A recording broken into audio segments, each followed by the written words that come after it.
بسم الله وتكلنا عليك يا الله. السلام عليكم مشاهدينا الكرام، مرحبا بكم في ذوق بنا. نتمنى تكونوا بخير وصحة وعافية.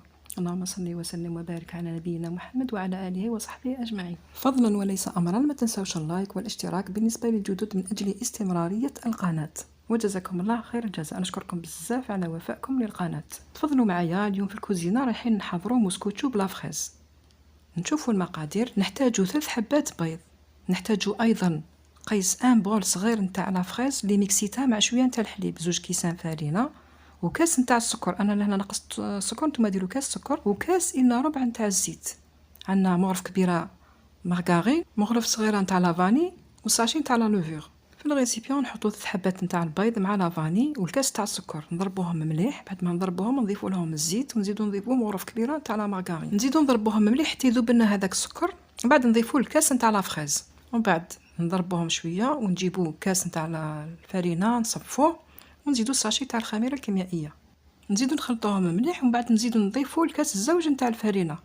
لازم نتحصلوا على هذا القوام. نحطوا لو ريسيبيون على جهه، ونجيبوا ان مول نكونوا دهناه بلا مارغارين، ونزيدوا له شويه نتاع الفرينه، ما تكثروش الفرينه غير شويه. ورايحين نفرغوا فيه هذا الخليط، نفرغوه كامل في الجوايه كما راكم تشوفوا خياتي. ومن بعد نضربوا شويه هذاك لو مول هكا باش يستوي الخليط. بعد ما سخنت الفوغ مليح، دخلت هذاك لو مول ونقصت له النار يطيب على نار هاديه. هذا هو المسكوتشو تاعنا. شوفوا كيفاش جا ما شاء الله، ويدي مولا فاسيلمون، ما لصق ما والو، وتحمر روعه. هذه من وصفاتي الجديده، عملتها بمناسبه بلوغ قناتي 4 سنوات. نسال الله التوفيق والنجاح.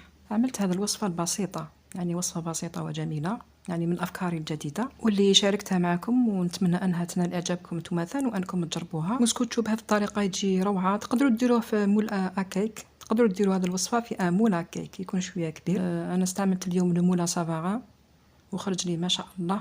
يعني وصفه بسيطه نديروها لوليداتنا للقهوه، ولا نديروها حتى لضيافنا، ولا نروحوا نضيفوا بها. وصفه موسكوتشو ناجحه 100%، وغير بان ساشي تاع خميره تطلع روعه، وبلا باتور بلا والو. كما شفتوا البنات غير بهذاك المغرف وخلطتها وخرجت ما شاء الله. ولا نقسم لكم مورسو باش تشوفوا كيفاش جات الداخل. جات روعه، جات خفيفه، جات ايبونج بنا ما شاء الله. يعني لا فريز مع لا فاني يعطونا مذاق رائع. ان شاء الله تكون عجبتكم الفكره نتاع نهار اليوم في ذوق بنا. ما بقى لي غير نقول لكم في امان الله وحفظه. نتلاقاو في الخير وعلى خير مع وصفات اخرى ان شاء الله. مع السلامه.